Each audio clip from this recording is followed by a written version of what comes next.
The Fifth Hover, a Crossout video starring Bruce Willis, directed by Dangerously Incompetent. I was tiddling around in Race when a viewer started chatting, and he suggested I try out this build, which is in the exhibition, called Quantum Nuka-Cola, and he claimed it could go 500 kilometers an hour without blowing up. What, up in the air? I said, no, at regular hover height, next to the ground. So as you can guess, I was a bit sceptical. I mean, my pure hovers are blowing up at around 250 kilometers an hour on the mostly flat. So I was asking, how does it do it? Well, it said, perfectly balanced. So I tried it out, and he was right. On the mostly flat, this thing can do 500 kilometers an hour before it self-destructs. You can still drive yourself into a slope and blow yourself up, like as if you were driving into a cliff, but it's really fast. And it's got another good design feature on it. It's got two sets of boosters, one of which can be jettisoned.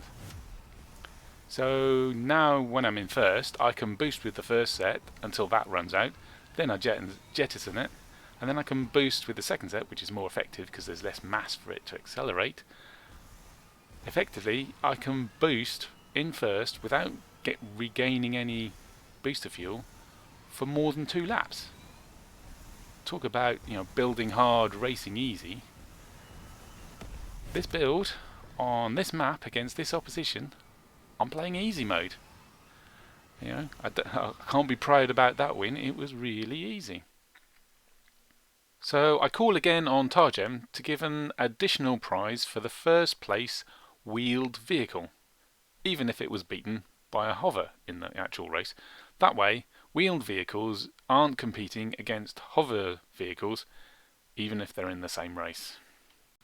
Here it is in the exhibition, Quantum Nuka-Cola, by the author Perotto13. Let's take it for a test drive and see if we can hit that claimed 500 kilometers an hour.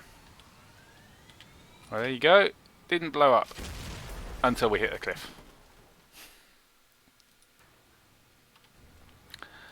So on the mostly flat it can do it, but you can still blow yourself up on a slope, let alone a cliff.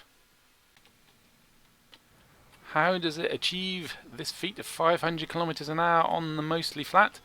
By being balanced. So if we keep ourselves on a nice flat piece of ground, turn on the center of mass indicator, and the center of mass is at where those green, blue and red arrows connect. That's the center of mass, so you can see it's balanced side to side, and its center of mass is in the pretty much the middle of the build. But importantly, the center of mass is at the same vertical height as the center of thrust, if you look at where all the boosters are compared to the center of mass. Why is that important? If the center of thrust is above the center of mass, then when you boost, the whole vehicle will rotate and drive the nose into the ground, which equals self-destruct. Boom! Conversely, if your center of mass is center of thrust is below the center of mass, again, when you thrust, the whole vehicle will rotate, the nose will turn up into the air, which means your tail is now dragging along the ground, resulting in boom. But with this build, with the center of thrust at the same height as the center of mass, when you thrust, no change in attitude. Nose doesn't go up or down when you're boosting, with either set of boosters pretty much, until you start hitting bumps. The second way it's balanced is if you look at the red arrow. Now that will indicate where the center of mass is compared to the center of lift. So if you've got more lift on the nose, the front of the vehicle, the arrow will be, let's see, as the way its point is now, it'll be pointing up. It won't be in line with the frame. And why is that important?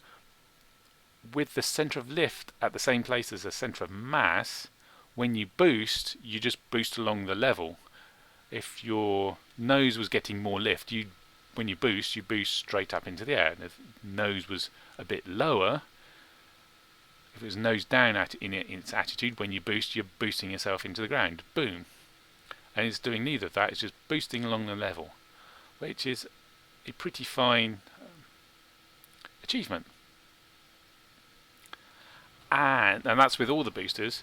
And if we jettison one set of boosters, clunk, it's still balanced with the centre of mass at the centre of thrust, and it's still balanced with the centre of lift and the centre of mass, so it's still zooming along,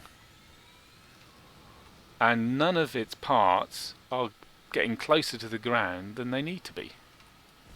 So it can hit 500 kilometers an hour on the mostly flat, little tiny small bumps it can manage, but big bumps will still cause it to go boom. All in all, this is a very good race vehicle. If you've got the Howl and the Blastoffs and the Colossus, and most importantly the Icaruses, and where's it gone, the Rift, I recommend you try it out in race. There are still improvements that could be made to the build, I feel. Because the hovers are so close together, it struggles to keep itself level.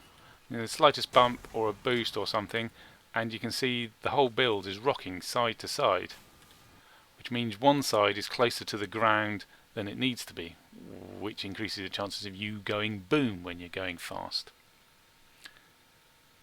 So in my next hover build, I'll be putting the hovers a bit further apart. The other improvement, as far as I'm concerned, with this build is it's the wrong way round.